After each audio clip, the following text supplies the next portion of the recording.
সঙ্গীত শুধু একটা বিনোদনের মাধ্যম না, সঙ্গীত শুধু ভালো লাগার বিষয় না, সঙ্গীত অধ্যয়নের বিষয়। সঙ্গীত মানুষকে অপরাধ থেকে দূরে রাখে, এটা কোনো দাবির বিষয় না। এটা কেন আজকে প্রতিবাদ হিসেবে আমাদের এখানে দাঁড় করাতে হলো? আমাদের জন্য আসলে এই জায়গায় আজকে দাঁড়ানোর কথা ছিল না। আমরা সঙ্গীতের মানুষ, আমরা সংস্কৃতিপ্রেমী মানুষ, সবসময় আনন্দ উদযাপনে কিংবা একটা খুশির মুহূর্তে একত্রিত হই। এটা আমাদের জন্য খুবই দুঃখজনক যে 2025 সালে এসে এত ডাইভার্স একটা কান্ট্রিতে আমরা বসবাস করছি এবং সেই জায়গাটাতে আমাদের সঙ্গীতের মতো একটা বিষয়কে আমাদের প্রাথমিক শিক্ষা থেকে বঞ্চিত করা হয়েছে এবং সেই দাবিতে আজকে আমাদের এখানে একত্রিত হতে হয়েছে। আমাদের জন্য আরও দুঃখজনক যে সঙ্গীত বিষয়টাকে শুধু একটা বিনোদনের মাধ্যম হিসেবে এখন আমাদের বাংলাদেশের অনেক জনগণ এই বিষয়টাকে দেখে। কিন্তু আমরা জানি এবং আমরা যারা সঙ্গীত নিয়ে পড়াশোনা করছি, সঙ্গীত শুধু একটা বিনোদনের মাধ্যম না, সঙ্গীত শুধু ভালো লাগার বিষয় না, সঙ্গীত অধ্যয়নের বিষয়। আমাদের বাংলাদেশের প্রত্যেকটা পাবলিক এবং প্রাইভেট ইউনিভার্সিটিগুলোতে সঙ্গীত একটা ফ্যাকাল্টি হিসেবে বিবেচ্য। আপনারা যদি বাংলাদেশের বাইরে যেও দেখেন, আপনারা দেখবেন বহির্বিশ্বে প্রত্যেকটা টপ র্যাঙ্ক ইউনিভার্সিটিতে music itself is a faculty. So এখানে আসলে প্রতিবাদের কোনো বিষয় না যে কেন আসলে এটা থাকতে হবে।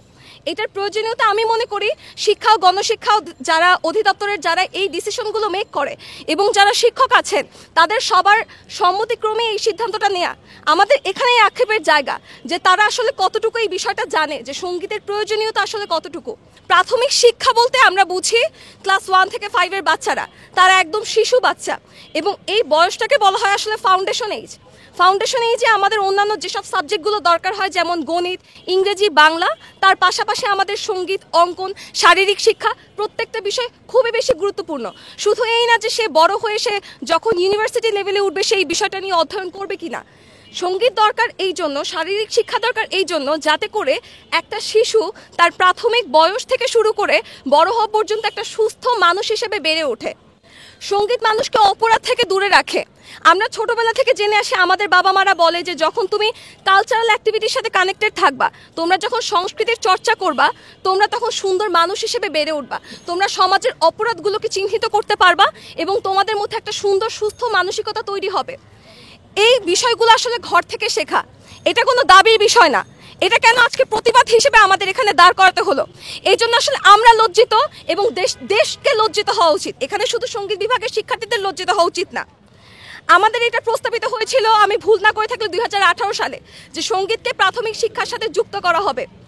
এই দাবিটা যখন উত্থাপন করা হলো, এটা যখন প্রস্তাবিত হলো, তাহলে কি এমন কারণে এই জিনিসটাকে আবার পুনর্বহাল করার জন্য আমাদের এখানে দাঁড় করাতে হলো? শুধু আমাদের সঙ্গীত নয়, আজকে আমরা এখানে সঙ্গীতের বিভিন্ন শিক্ষার্থী আছি, আজকে আমাদের ডাকসুর প্রতিনিধিরা আছেন, অন্যান্য বিভাগের শিক্ষক এবং শিক্ষার্থীরা আছেন এবং আমরা শুধু সঙ্গীতের পাশাপাশি শারীরিক শিক্ষার কথাও বলতে চাই। আমরা জানি যে আসলে আমাদের বর্তমান সময়ে এই ডিজিটালাইজেশনের সময়ে মানুষ এক্সারসাইজ করার জন্য, শারীরিক শিক্ষার অ্যাক্টিভিটিগুলো করার জন্য তারা স্পেস পায় না। সেখানে যদি প্রত্যেকটা শিক্ষা প্রতিষ্ঠানে এই জায়গাগুলো বরাদ্দ করা হয় এবং এই বিষয়টাকে যখন একটা অধ্যয়নের বিষয় করা হয়, তখন প্রত্যেকটা শিশু আসলে সুযোগ পাবে শারীরিক শিক্ষার বিভিন্ন অ্যাক্টিভিটি করার জন্য। তাদের যেন মন, তাদের দেহ সব সুন্দরভাবে এই দেশের প্রকৃতির সাথে, সংস্কৃতির সাথে বেড়ে ওঠে। আপনাদের সবাইকে আহ্বান করব সঙ্গীত নিয়ে কথা বলার জন্য কিংবা এই বিষয়ে আওয়াজ তোলার জন্য আপনাদেরকে সঙ্গীত বিভাগের শিক্ষার্থী কিংবা সঙ্গীত চর্চা করতে হবে না।